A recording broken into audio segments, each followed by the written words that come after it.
जय हिंद दोस्तों, आप सभी का सृष्टि क्लास में स्वागत है। आज इंग्लिश से जुड़ी 10 महत्वपूर्ण प्रश्न आपके सामने लेकर आया हूं। जो बच्चे एकेडमिक में पढ़ते होंगे या जो बच्चे किसी कंपटीशन की तैयारी करते होंगे, उन सभी बच्चों के लिए ये बहुत ही इम्पॉर्टेंट है। ये जो प्रश्न दिए गए हैं आपके माइंड को कंफ्यूज करने वाले हैं, तो आप इस वीडियो को पूरा देखें और उसमें क्लियर करें कि हम इन 10 प्रश्नों में कितने प्रश्न का जवाब हम दे पाते हैं। क्योंकि आपको हर एक प्रश्न पे 10 सेकंड दिए जाएंगे। फिलहाल बहुत कम बच्चे होंगे जो 10 सेकंड में जवाब दे पाएंगे, लेकिन जो बच्चे 10 सेकंड में जवाब नहीं दे पाएंगे वो कोशिश ज़रूर करेंगे। तो आइए हम हर एक प्रश्नों को समझाएंगे और आप समझने की भी कोशिश करेंगे। तो चलिए शुरुआत करते हैं। पहला प्रश्न है, देखिए पहले प्रश्न में 2 टॉपिक दिए हैं। पहला है दिस इज ए पेन, दूसरा है this boy is very lazy.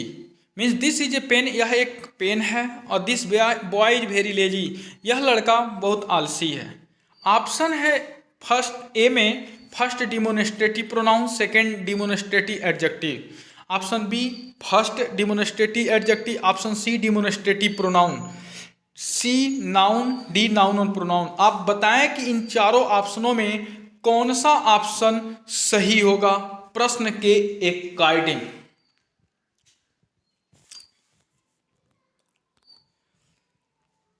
चलिए इसका जो आंसर होगा ऑप्शन नंबर ए होगा। अब ऑप्शन नंबर ए क्यों होगा? क्योंकि बता दूं आपको कि this is a pen, this के बाद यदि नाउन नहीं आता है तो उसे हम डिमोन्स्ट्रेटिव प्रोनाउन कहते हैं। और this boy is very lazy, this के बाद यदि नाउन आता है तो उसे हम डिमोन्स्ट्रेटिव एडजेक्टिव कहते हैं। रूल यही कहता है। तो इस रूल के आधार पे ऑप्शन नंबर ए सही है। चलिए दूसरा प्रश्न देखते हैं। यदि वुड एक मटेरियल नाउन है तो चेयर कौन सा नाउन होगा? Option A proper noun, option B common noun, option C material noun, option D collective noun. तो बताइए, देखिए वुड एक मटेरियल नाउन है तो उससे जो निर्मित वस्तु, जैसे लकड़ी, कुर्सी जो होता है लकड़ी से ही बनता है, तो वो किस प्रकार का नाउन होगा बताएं। चलिए इसका जो ऑप्शन होगा बी होगा।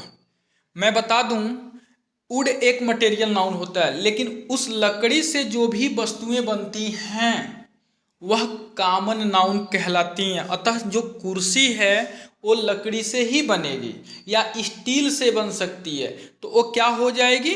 कॉमन नाउन हो जाएगी। चलिए प्रश्न नंबर सी देखिए। C is going to her school, C के लिए कौन कथन सत्य है? इस पे बहुत बाकायदे से विचार कीजिएगा। C is going to her school, यहाँ पे जो कर्ता सी है उसके लिए कौन सा कथन सही होता है? हो सकता है, यानी सी क्या क्या है, क्या क्या हो सकता है? जैसे option A pronoun, adjective, feminine gender, living. Option B pronoun, masculine gender, living subject. Option C pronoun, feminine gender, living subject, none of these. आप इसमें बताएं कि कौन सा ऑप्शन सही हो सकता है सी के लिए। चलिए इसका ऑप्शन बताते हैं सी सही होगा। कैसे? कि ऑप्शन सी में देखिए सी एक प्रोनाउन है, बिल्कुल सही है। सी फेमिनिन जेंडर का भी काम करता है, बिल्कुल सही है। सी लिविंग प्राणी है, यहाँ पे इस वाक्य के आधार पे सी क्या है? सजीव है। सी सब्जेक्ट है, यानी इस वाक्य में सी क्या कर रहा है? कर्ता का काम कर रहा है। अर्थात C is going to her school में सी के लिए ऑप्शन नंबर सी जो है वो फैक्ट बैठ रहा है। चलिए अगला प्रश्न जो है, स्टूडेंट्स कौन सा जेंडर है?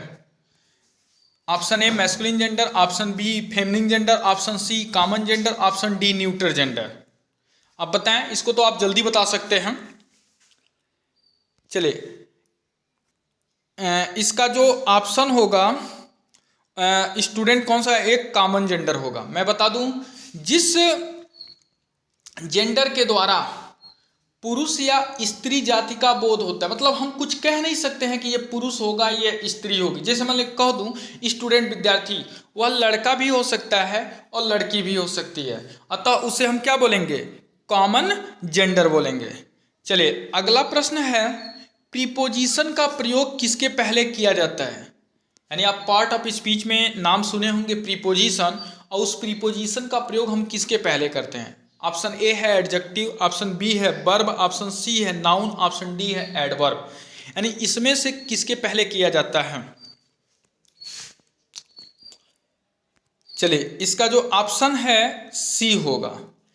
याद रखिएगा प्रीपोजिशन का प्रयोग सामान्यतः नाउन के पहले किया जाता है। अगर आप प्रीपोजिशन का प्रयोग करते हैं तो वो नाउन के पहले किया जाता है, अधिकांशतः होता है, कहीं कहीं ऐसा भी होता है कि नाउन के पहले नहीं भी किया जाता है। ठीक है, चलिए अगला प्रश्न है, यदि किसी भी क्रिया के साथ आईएनजी लगाकर उसे संज्ञा की तरह प्रयोग किया जाए तो उसे कहा जाता है। देखिए मैं आपको बता दूं, इस प्रश्न में आप सुने होंगे कि जब किसी वर्ब में आईएनजी लगा दिया जाता है तो वर्ब की फोर्थ फॉर्म लगती है, लेकिन आप यहाँ पे देख रहे हैं कि अगर किसी वर्ब में आईएनजी लगा दिया जाए और उसे संज्ञा के तरह बोले तो नाउन के तरह यदि प्रयोग किया जाए, मान लिया जाए कि वो नाउन है, तो उसे हम क्या कहते हैं, किस टॉपिक में ये आता है। Option A gerund, option B phrase, option C clause, option D participle.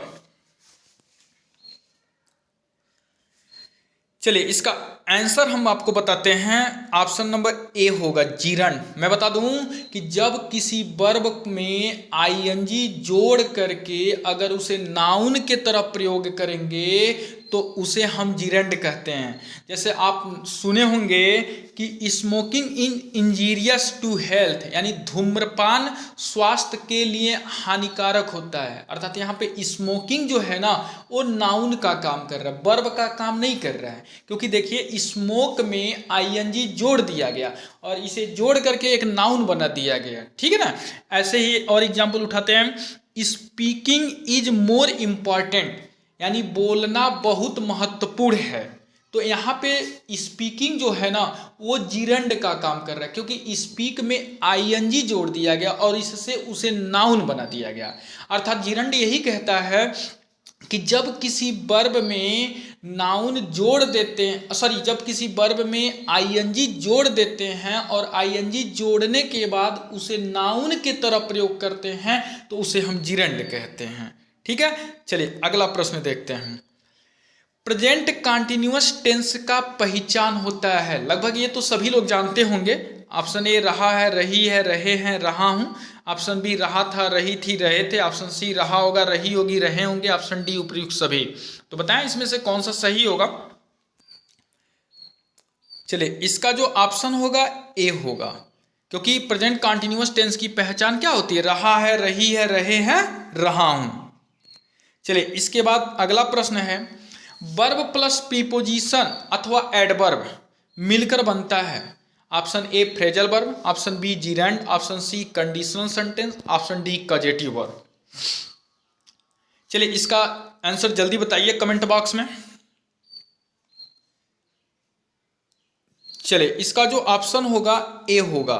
देखिए फ्रेजल वर्ब होगा। फ्रेजल वर्ब क्या होता है कि किसी वर्ब में यदि आप प्रीपोजिशन जोड़ देते हैं, ठीक है, अथवा एडवर्ब जोड़ देते हैं तो सीधे उसका अर्थ ही अलग हो जाता है, उसका यूज ही अलग हो जाता है। कि जब किसी वर्ब में आप प्रीपोजिशन जोड़ देते हैं या एडवर्ब जोड़ देते हैं तो उसका मीनिंग ही बदल जाता है, और जब मीनिंग बदल जाएगा तो जब उससे सेंटेंस रिलेट करेंगे तो उसका अर्थ ही बदलने लगता है।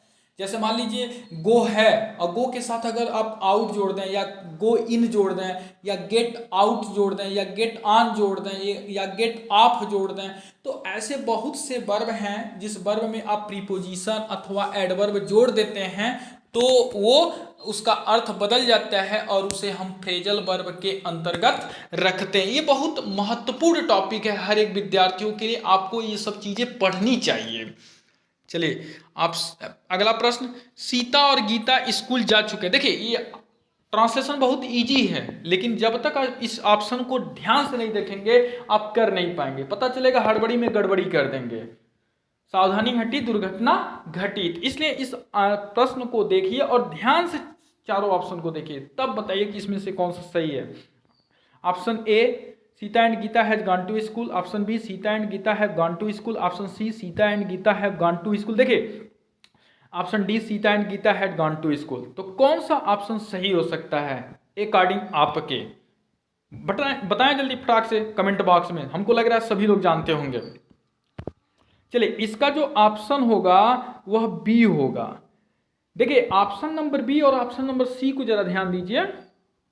Sita and Gita have gone to school और option C, Sita and Gita have gone to school. भाई देखिए जब दो कर्ता किसी वाक्य में आ जाए और कंजक्शन से जुड़े हों, बोले तो एंड से जुड़े हों, एंड चूंकि कंजक्शन यूज होता है और भी कंजक्शन है, तो उस स्थिति में जो हेल्पिंग वर्ब होती है प्लूरल होती है, क्योंकि यहाँ पे दो कर्ता हो गए।